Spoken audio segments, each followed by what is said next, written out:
How's it going, YouTube?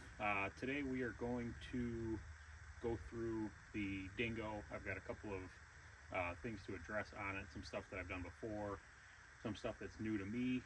Um, but we're just gonna take a look at it, and I'll kind of just give everybody a rundown of all the issues that I've had with it.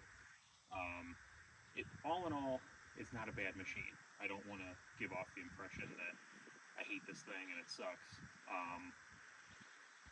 If I was the only one using it, I think it'd be perfectly fine.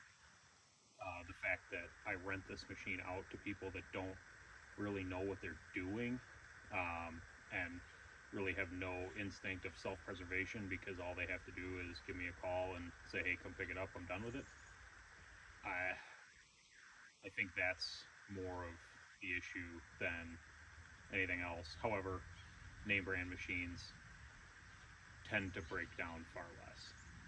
So a lot of the issues that we're going to be looking at today are related to the undercarriage and the track system, but the I'll try and touch on the fuel system and what I've had to do with that. I'll have this cover off here, and we can really kind of dive into seeing what we're dealing with. So, for those that haven't really seen these, this is, let me zoom out. This is just like a Briggs and Stratton, like a clone engine. I don't really have any complaints with the engine itself, but the fuel system has given me some trouble. A real common thing that people do with these, regardless of whether they've had water in the fuel, is they will add an electric pump, because the vacuum pump on these, which is hidden back behind here, just doesn't do that good of a job, and they will have fuel starvation issues. What I added to this machine is this pump here. There's a pre-filter. It comes out of the tank down there, runs in and out of this fuel water separator, and then into this filter here, which I actually right now can't tell if that is over full with fuel or if there's no fuel in it, because I just tried to start this thing yet again and all it wanted to do was crank. So that's something we're going to have to potentially look into. But I pulled this cover off because I need to be able to access these bolts. You can see that one's loose, and our drive motor is starting to pull away, and then also where the carriage track system bolts on is also loose. So that is our main issue we have to address for the day. Also, you can see here how much tension or how much slack is in that track. So this side is not as bad. We're still tight over here, and this one's just starting to pull away. So we're going to address this issue first and foremost, and then kind of just continue to see what we're dealing with. I might need to clean the carburetor again. That might be why we're having no start. All right, so I just had to readjust the machine. I had it cribbed up using the boom partially, and now that I've realized that this whole carriage section here needs to be adjusted, I picked it back up with the skid steer and got it cribbed up a little bit better, so I could get this up, because I think I have to go through these inspection covers here on the sides to get to the parts, or to get to the nuts on those. When I first got this thing, I tightened all of this stuff up, so it really only has like 40 hours on anything that's had a chance to come loose, but I don't remember if I Loctited any of it. I'll be able to see that. So we're going to pop the track off, get this inspection cover off, and then I'll catch back up with you when we peek in here and kind of see how to get this realigned and back together how it should. So I really wasn't trying to do like a tutorial video, but since I'm here, I might as well just show you how to pop these tracks off and then how I readjust them. It's going to be kind of fun to get the tension set how I want it, because it's not all that far off the ground. But right in here is your it's like a check valve and your greaser to do your track tensioning. That's a 22 millimeter bolt, nut, however you want to call it. I already have it hand tight. Pop this out, you can see what this is. So it's just like a check valve, and then your grease fitting goes into there, and that's not one piece. You can replace the grease fittings, and then it's just essentially a hydraulic ram cylinder, but you just pack it with grease. So to loosen your tracks, I just pull that off, and then a good way to show you, but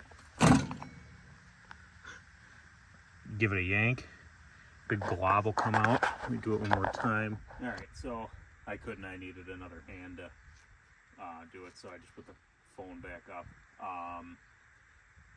I'm sure I'm gonna get 10 different people telling me 10 different ways to do this.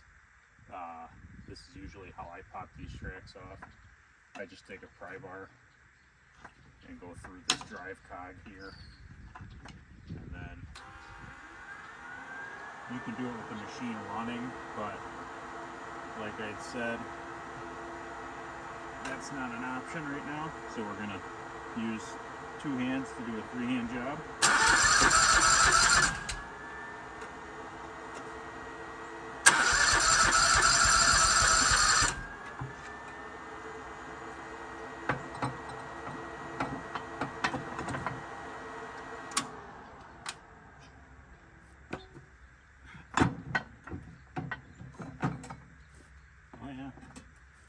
I'll get you in here in a second and show you what I just saw.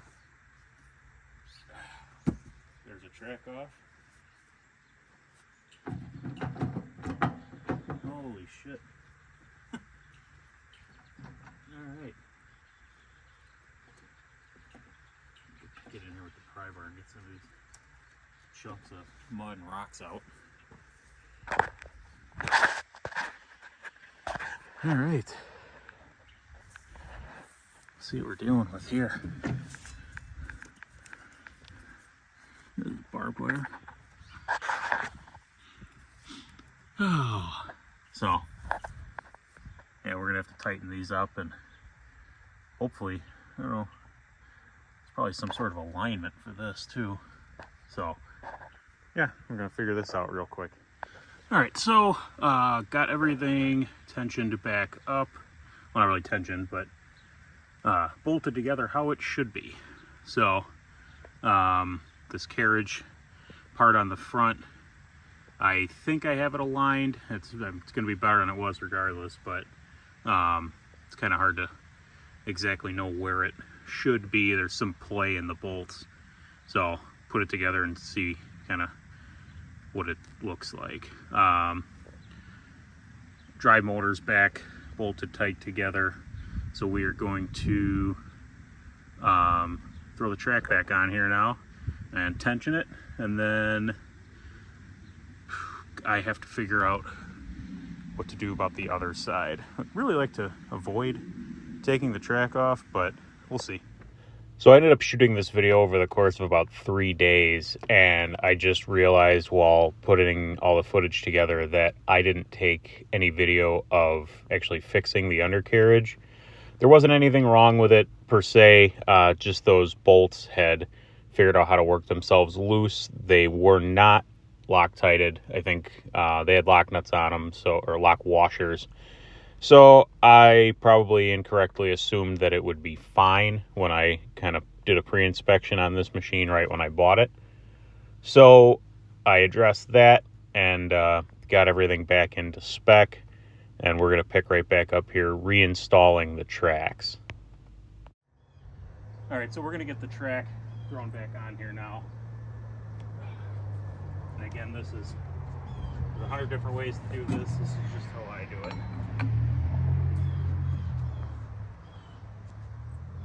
I start on the front drive and get it lined up where it's going to run through those cleats down there for the first little while. Now, from there, I just start it.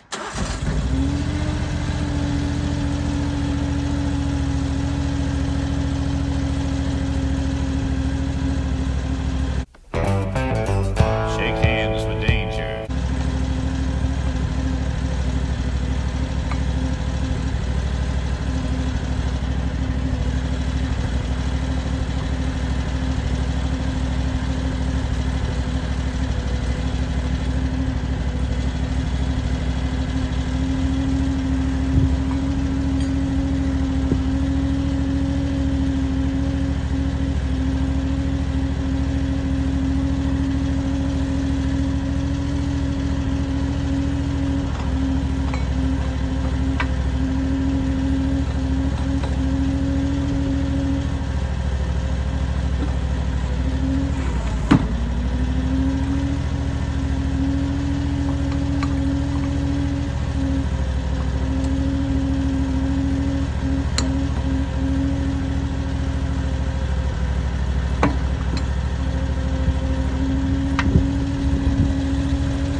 Messy, but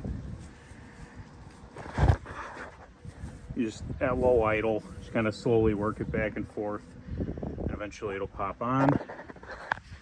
So now we're going to take a grease gun,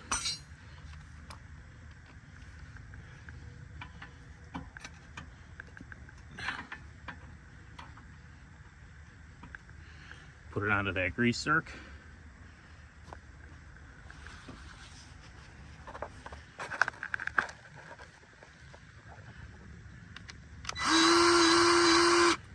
You'll be able to watch the track lift up.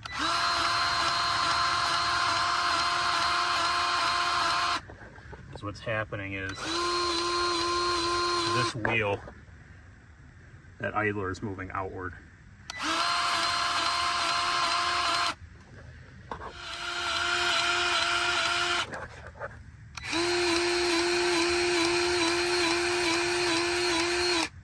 Alright, so we're pretty tight right now.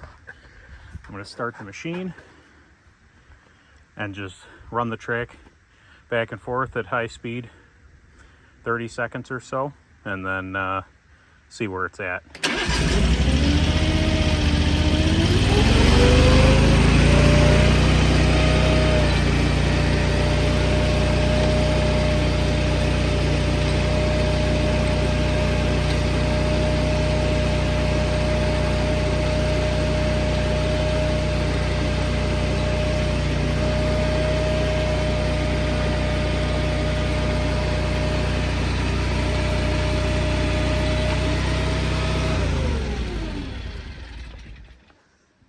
So the spec that I usually go off of for these small tracks is 1 inch of deflection with 10 pounds of weight hanging. Unfortunately, I got about 1 inch to the ground, so just kind of have to eyeball it. But it's, as the track's spinning, it's barely kissing this idler, not quite on this one. So I'm going to call this side good, and after I'm all done with this job, I'll probably run the machine for 30 or 40 minutes. I have some stuff to actually use it for around here. And then I'll, it's real easy when you're only having to do, mess with the tracks and not have to get into here, because you can just throw a piece of cribbing under the back of the machine, curl your bucket all the way down, and push up and get your tracks up and off the ground, and then you can adjust the tension. That's how I do it in between rentals going in and out. So I'm going to duplicate this on the other side off camera, and then I'll get back with you. And then in a weird stroke of how my life works, these guys just came to take a look at a dingo that I have for sale. That one. And the guy's like, well, what about this one? This one looks like it's got more power. I'm like, yeah, it's used, but it's only got 40 something hours on it. I literally just finished fixing the tracks and the carb issue. Like it's back to 100%. Told him about the, what did I tell him? Told him about the fuel issues that I've had with it and what I did to correct it. It's got the water separator and everything in there, and he ended up buying that one used for what I had the new one listed for. So we're gonna kind of end this video surprisingly with it being sold. So thanks for watching, everybody. If you're liking what you're seeing, please like, subscribe.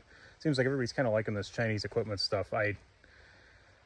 It's not really the majority of what I do, but it's easy enough stuff to get in, easy enough videos to shoot. So thanks for watching.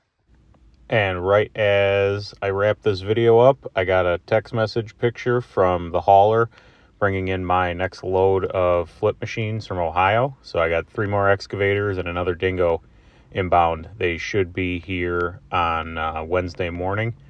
So that should actually be right about the time this video gets posted. So stay tuned. We'll keep with the theme of these machines, but we'll get back on to the flipping side. So thanks for watching.